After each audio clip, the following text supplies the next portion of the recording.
a nossa disciplina.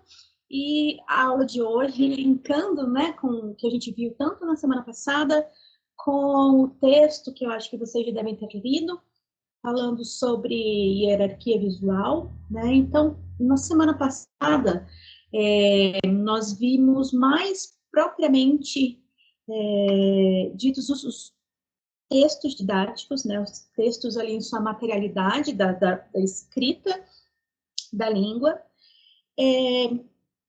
E nós vimos também, né? Nós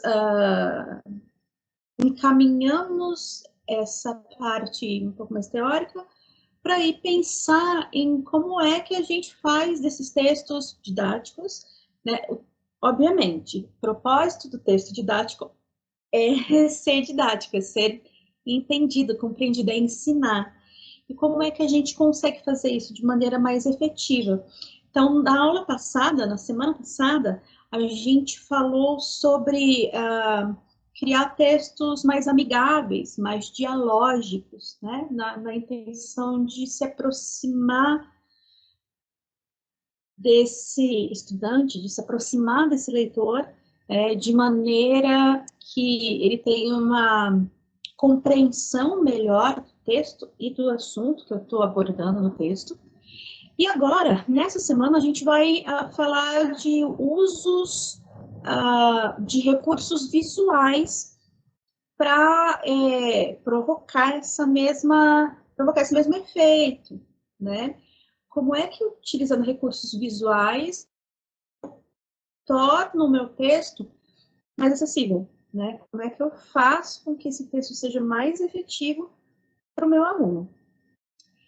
Então, eu já coloquei para vocês o texto falando sobre hierarquia visual, e o que a gente vai fazer? A gente vai trabalhar um pouco com o conteúdo que está nesse texto, e a gente vai avançar um pouco depois dele. E a gente vai fazer isso aplicando os conceitos que a gente viu no próprio texto, certo? Então, eu tenho aqui em formato de documento de texto, sem nenhuma formatação, aquele mesmo exato texto que vocês tinham na UFPR virtual. Vou formatar aqui, vou fazer uma série de modificações aplicando os conceitos que foram propostos no próprio texto, certo? Então, hierarquia visual, a gente tem essa ideia de destacar aquilo que é mais importante. Então, para começo de conversa, a gente tem o título. O título é importante. Então, ele deve ser o elemento mais destacado na minha tela ou no meu papel, né? Então, aqui eu vou fazer isso de várias maneiras. Eu vou fazer isso centralizando. Centralizar é uma forma de fazer isso.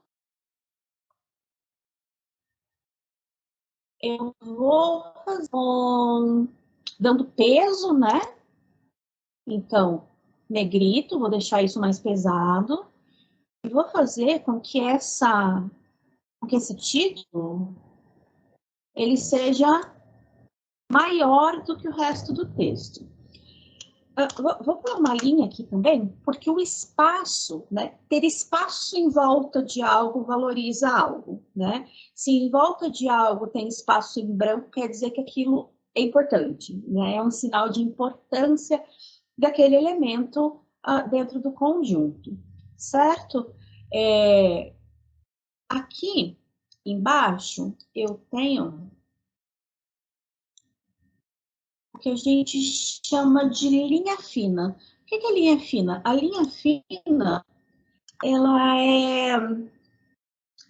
é muito comum, por exemplo, vocês veem isso no jornalismo. Você tem um título maior e abaixo você tem o texto, a reportagem, o artigo, enfim.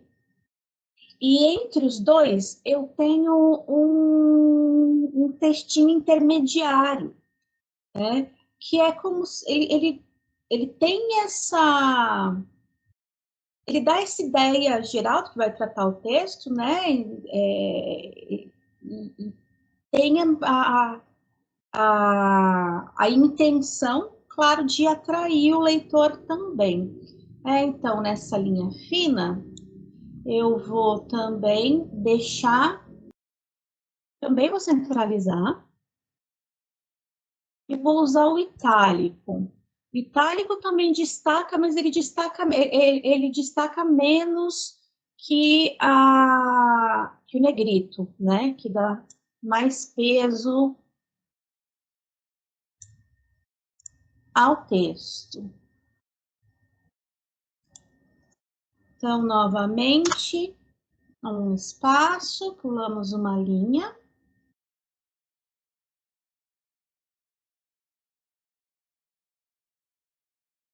Ele vai falar sobre a questão de nós escanearmos, né, o texto com os olhos, né? Vocês já devem, aparecem diferentes pesquisas por aí, né, falando que o cérebro processa imagem X vezes mais rápido do que o texto. Ou ainda que existe na internet, por exemplo, se você tem uma publicação com imagem e texto, ou só imagem, ou só texto, quando você tem imagem, o engajamento é muito maior. Então, às vezes aparecem números, eu acho muito complicado dizer números específicos, né? Eu tenho a impressão que não é algo tão mensurável assim, que vai depender muito de indivíduo para indivíduo e tudo mais. Mas fato é que a imagem tem esse poder, né, de chamar a nossa atenção, de ser processada mais rápido, né? Possivelmente é por isso que quando alguém não tá entendendo um determinado assunto, né, a gente fala quer que eu desenhe, né? É porque a imagem ela simplifica, né? Ela ajuda nesse entendimento. Claro que quando se fala isso é uma forma meio ofensiva de falar, mas a verdade é que faz sentido, né? Aí vai falar desse padrão de reconhecimento, esse padrão de escaneamento do texto pelos olhos, né? Se chegou nisso através de pesquisas de eye tracking, né? Que são aparelhos que rastreiam o movimento dos olhos enquanto os olhos estão percorrendo uma tela, um texto, enfim. E aí tem essa percepção de quais são os pontos em que o olho se foca mais, né? E aí a partir disso, a gente pensa em destacar coisas importantes naqueles pontos, né? Informações muito relevantes. Claro, aqui não é o caso, porque a gente está vendo um texto corrido. Não tem muito como a gente fala em padrão Z e padrão F, né? Porque é pelo formato, né? Então, padrão Z foca mais aqui, nos pontos ali do Z, né? O F também é algo parecido com isso. Eu vou botar um texto de referência para vocês, por curiosidade, né? Quem quiser, não é leitura obrigatória. Um texto em inglês, mas não deve ser muito difícil de traduzir, ou para quem dominar um pouquinho de compreender.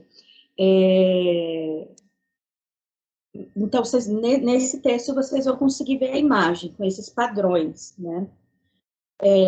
Continuando, aqui é um texto corrido, então é óbvio que eu não tenho como colocar em pontos específicos, né, as informações que eu entendo que são mais relevantes. Mas em outros formatos de texto, como a gente vai ver mais para frente, na semana ainda, existe essa possibilidade, né, de eu tentar localizar aquilo que eu acho importante mais estratégicos, ok? Padrão Z e padrão F são conceitos que eu acho interessante de destacar aqui. Nada de muito relevante, mas o itálico ali ajuda a chamar atenção para esses pontos que são, na verdade, é o tópico mais importante ali desse parágrafo, desse trecho, né?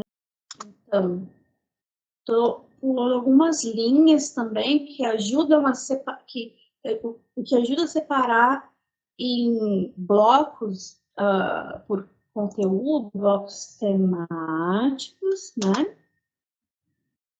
E aí, enfim, depois de toda a minha introdução, meu texto entra de verdade lá na hierarquia visual, que é o nosso tema de verdade, né? Refere-se à organização e apresentação de elementos visuais em um design de forma a comunicar a importância relativa de cada elemento. Isso é crucial em qualquer design gráfico, seja website, aplicativos, materiais impressos ou qualquer outra mídia visual. Aqui, obviamente, a gente está pensando no nosso objeto, que são os textos didáticos, né? Mas a aplicação é extremamente ampla. Eu posso aproveitar esses conceitos em N contextos.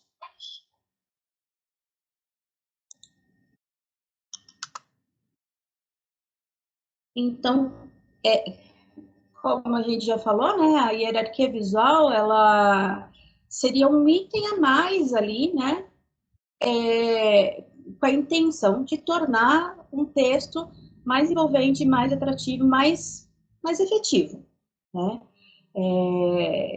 Fazer o nosso aluno se interessar, ler, compreender e interagir com aquele texto. Por meio dela, busca-se organizar as informações do conteúdo, seja texto, imagem, gráfico, entre outros, em uma ordem de relevância, de modo a capturar e manter a atenção do usuário, direcionando para as informações na sequência adequada. Agora a gente vai ver os elementos que para uma hierarquia. Então, tamanho, a gente já falou disso ali no comecinho, quando a gente estava mexendo no título, né? Elementos maiores geralmente são percebidos como mais importantes que os menores. Tem o cor. A gente não vai se deter muito aqui em cor, porque assim, tem bastante coisa para falar. Quer dizer, a gente poderia falar muita coisa, mas nem tudo é tão relevante assim, né? Eu tenho uma aula específica sobre cor. Eu acho que eu vou deixar como material extra para vocês, para quem tiver interesse, né? Fique à vontade. Mas para a maioria, para vocês não se não gastarem muito tempo com isso, né? Mas o básico ali, cores vibrantes ou contrastantes podem chamar mais atenção do que cores mais sutis. O uso das cores consistentes também pode ajudar a criar uma hierarquia clara. As cores desempenham um papel essencial na criação de uma hierarquia visual eficaz, pois têm o poder de transmitir emoções, informações importantes e do espectador através do design. E aí a gente tem alguns itens específicos, né, com relação à cor, contraste, utilizar cores contrastantes ajuda a destacar elementos importantes e criar uma diferenciação entre as partes do design. Na verdade, aqui a questão do contraste, gente, não é só por uma questão de hierarquia, é por uma questão de acessibilidade mesmo, tá? quanto maior o contraste, mais visível fica. Então, que a gente tem que fazer sempre preto no branco, né? Mas tons muito próximos dificultam muito a leitura. Assim como cores muito claras. Na verdade, ainda é uma coisa de contraste. Então, o amarelo. O amarelo é difícil de ler. Não é o amarelo que é difícil de ler. É o amarelo em cima do branco é difícil de ler. Por quê? Falta de contraste. O amarelo em cima do preto, eu consigo ler super bem, né? Então, é uma questão ali de contraste necessariamente, né? Então, cuidado para a gente sempre ter contraste. Um título numa cor vibrante sobre o fundo de cor contrastante chamará mais atenção do que se tiver uma cor semelhante. Esses princípios vocês podem utilizar bastante também para a criação de slides, tá? Cor como código visual, né? Associar cores específicas a certos tipos de conteúdo ou categorias pode ajudar na organização e na compreensão do design. Sabe quando a gente está escrevendo no quadro e a gente usa, sei lá, caneta ou giz de uma determinada cor para perguntas e outra para respostas, né? Essa é a ideia de um código visual, da gente categorizar as coisas utilizando cores de maneira que ajuda o nosso aluno a compreender, né? Então, a gente pode fazer isso também. Então, por exemplo, em um site de comércio eletrônico, cores diferentes podem ser usadas para indicar categorias de produtos diferentes, como verde para produtos relacionados à saúde, vermelho para produtos relacionados à tecnologia. Então, posso criar categorias a partir das cores. Uso de cores complementares. Aqui, eu vou colocar, depois a gente vai colocar aqui um círculo cromático. Vocês já devem ter visto, com certeza, né, um círculo cromático. Então, aqui a ideia cores que funcionam bem juntas, né? Ou cores opostas no círculo cromático, ou cores vizinhas. São cores que dentro de uma paleta vão funcionar, tá? Mas, honestamente, assim, a gente não precisa pegar o círculo e ficar fazendo grandes análises, porque hoje em dia a gente tem Canva, a gente tem Adobe, a gente tem uma série de ferramentas que já nos dá uma paleta prontinha, assim, que provavelmente vai ser melhor do que a gente consegue fazer, porque, enfim, foi pensado por profissionais da área, né? Mas é bom ter uma noção que existe, pelo menos, né? Consistência e significado, manter uma paleta de cores consistente ao longo do design ajuda a criar uma coesão visual e reforçar a identidade da marca. Além disso, é importante considerar o significado cultural das cores ao escolhê-las, já que diferentes cores podem ter associações e significados diferentes em diferentes contextos culturais, né?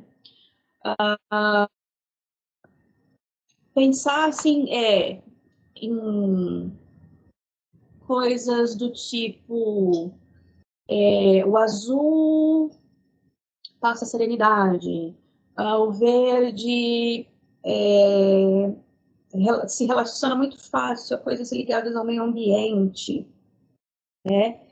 E ainda a significados culturais, né, ali para o nosso público. Então, pensando em Brasil, por exemplo, você pensar ali como o preto, como luto, rosa, o vermelho como romântico,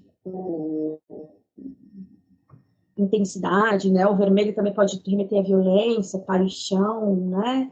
O branco, uma ideia de limpeza, pureza. Então, essas ideias, essas noções culturais da cor pode ajudar a gente direcionar também ali os significados, escolhendo cores específicas, né?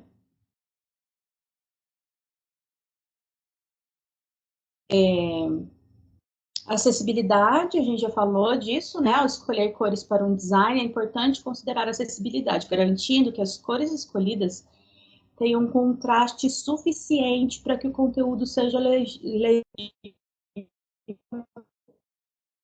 incluindo aqueles com deficiências visuais, pessoas com baixa visão, né?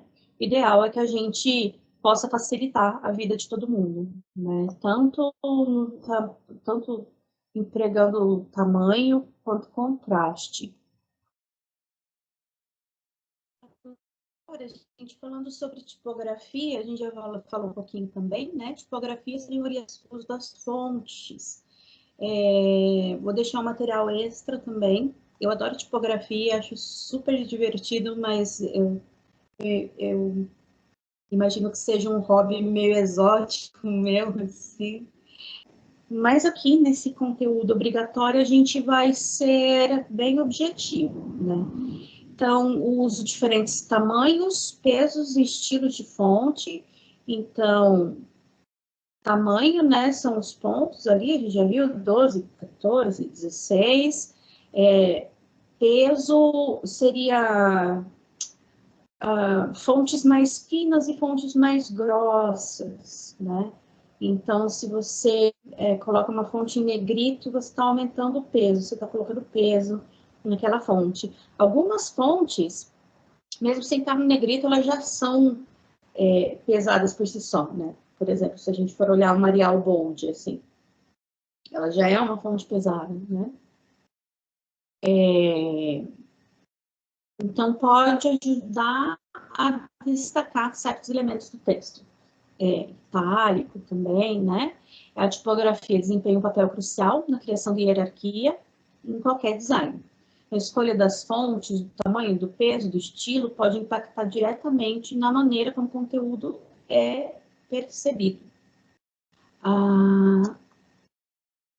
Então, coisas que a gente deve considerar em relação à tipografia. Utilizar diferentes tamanhos de fonte para destacar a importância relativa de diferentes elementos no texto. Então, título, subtítulo, mas eu preciso manter uma consistência, tá, gente? Então, assim, sempre que algum texto ele for maior que o outro, ele vai estar implícito que aquele texto tem um pouco mais de importância que o outro, né? Ele é mais importante.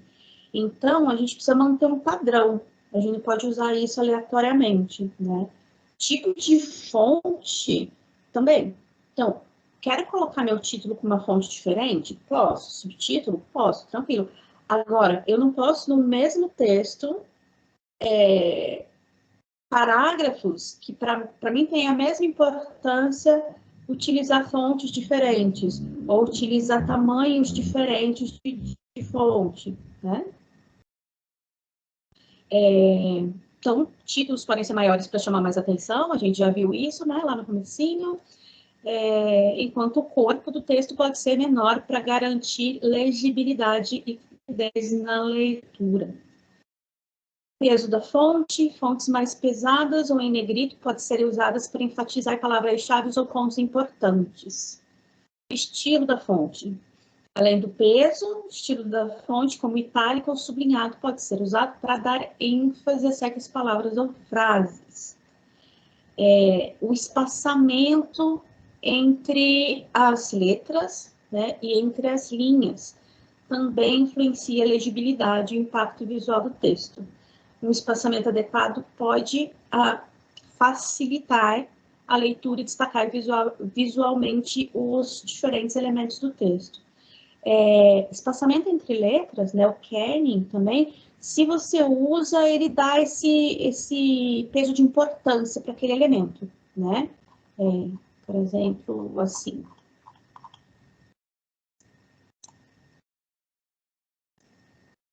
Aqui já está bem destacado, né? Como algo importante, a gente já usou várias formas de destaque aqui, mas só para exemplificar, a gente vai editar a fonte, espaçamento entre caracteres, ok?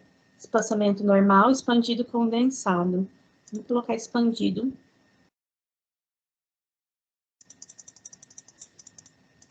Dois pontos. Então, é isso que acontece, né? E fazer isso também dá um senso de importância para aquele elemento, né? Dá um peso de importância para aquele elemento. Consistência, já falamos sobre isso, né? Consistência é importante para todos os itens, né?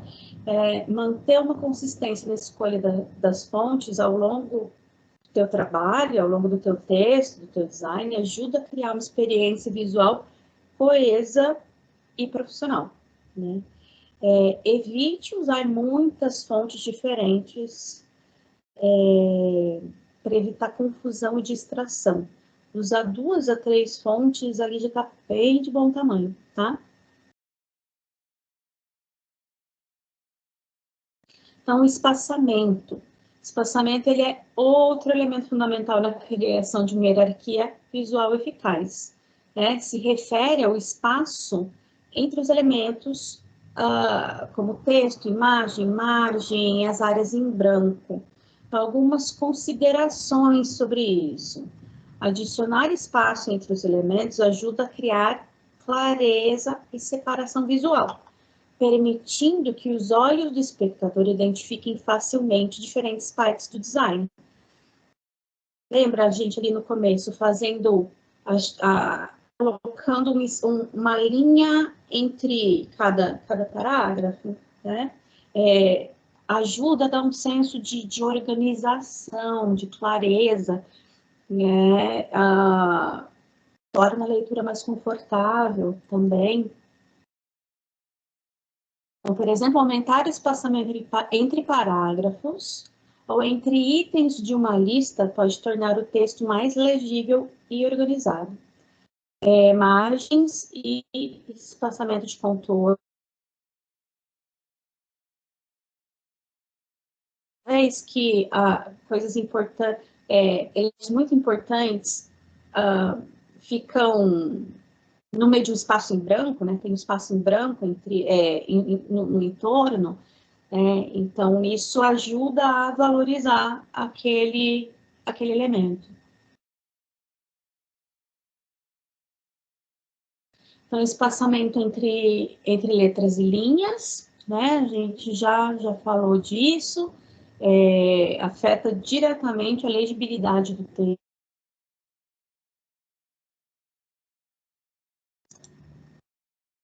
Os espaços em branco, novamente, né?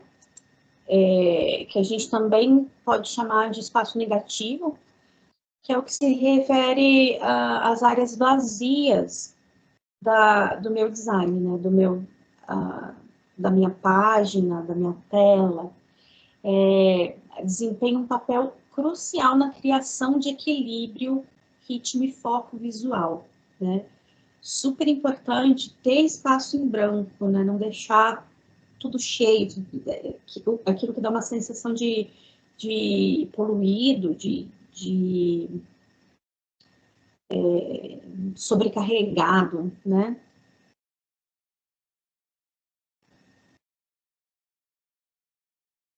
Novamente, consistência. Manter uma consistência no espaçamento ao longo do design contribui para uma aparência coesa e profissional. Isso vale para tudo, tá? Para todos esses elementos.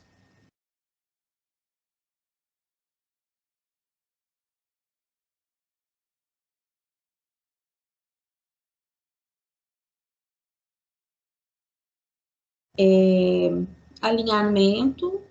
Então, alinhamento dos elementos cria uma sensação de ordem, de coesão. Então, alinhar elementos visualmente relacionados, aqui a gente não vai ter isso, né? Mas, então, se eu tenho vários títulos, um título centralizado, todos os títulos centralizados, né? Eu tenho bloquinho de notas, né? Post-its, então, enfileirados em linha, com uma organização, né? Que nos remete também ali a agrupamento, agrupar elementos relacionados, como imagens e textos, ajuda a organizar o conteúdo e a comunicar a associação uns com os outros.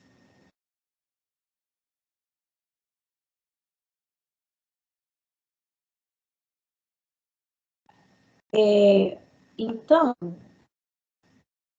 passamos pelo texto e brevemente vamos deixar ele organizadinho do jeito que a gente propôs.